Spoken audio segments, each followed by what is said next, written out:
Hello, my name is Emily Thomas, and I will be presenting with Group 9 covering Belgium. In this presentation, I'm going to be covering the high-low context language, power distance, proxemics, worst times to travel, and superstitions. So to get started, I'm going to talk about the high versus low context culture. Belgium has a low context culture, which means that they prefer to be practical and accurate. They also are very direct. So a tip for an international manager going into this country would be that you want to speak up to whomever you're talking to and clearly state impossibilities. It is important that you be stern to whomever you are talking to in a business. This shows that you are passionate about what you do for the company, and it makes it a lot easier for people to take you seriously. Low context cultures can be seen as slightly aggressive, so don't take anything too personal. The next thing that I'm going to talk about is power distance. So power distance is the way that people in a society relate to each other on a hierarchical scale. Belgium scores 65, which is considered a high power distance. The power is centralized, which means that the power is more or less concentrated in a single authority. It is completely normal for somebody to have control over a company or the company decisions. Belgians need a lot of structure and hierarchy, and it takes a lot to change anything in a company. Basically, what that means is that you need to pitch the idea and make sure that everyone is on board. Once this happens, then the manager will go over everything and make sure that it's a good idea for the company. So proxemics is basically how people use space and how it makes them feel.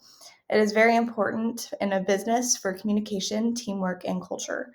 Belgium is very particular with how somebody should be greeted, and it is important to maintain an arm's length distance while speaking to somebody. Also, maintaining a continuing eye contact is important. So if you're French and you're traveling to Belgium, they don't appreciate the kissing on the cheek trend. And if you were to do this to somebody in Belgium, they could not only make them uncomfortable, but also make a very bad first impression. During your greeting, you should shake hands and have a firm handshake. Keep in mind that if you are from Texas or really anywhere from the United States, you should avoid patting or slapping somebody on the back. In the United States, this usually means that you did a great job, but this can be taken very offensively in Belgium. Belgium is also all about first impressions. So if you don't do these things, you'll most likely have a hard time fitting into the company.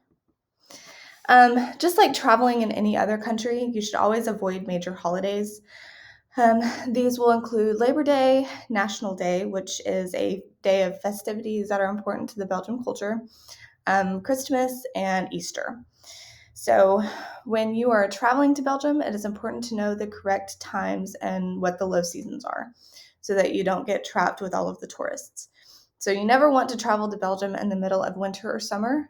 This is because one, it is either really, really cold or really, really hot, and two, because these are the most busiest times of the year. It is best to travel to Belgium towards early October and late April so that you can enjoy all of the sights and not get too crowded with too many people.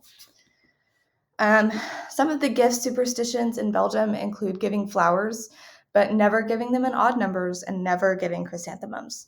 Chrysanthemums is the flower on the screen right now.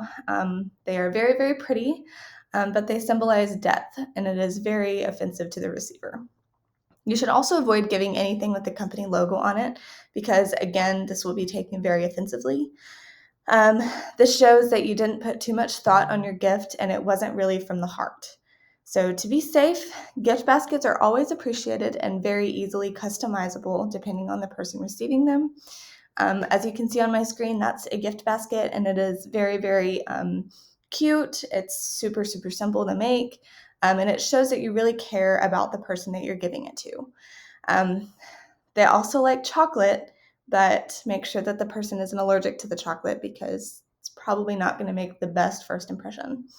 So this wraps up my presentation, and I look forward to listening to any of the questions you have and answering them to the best of my ability.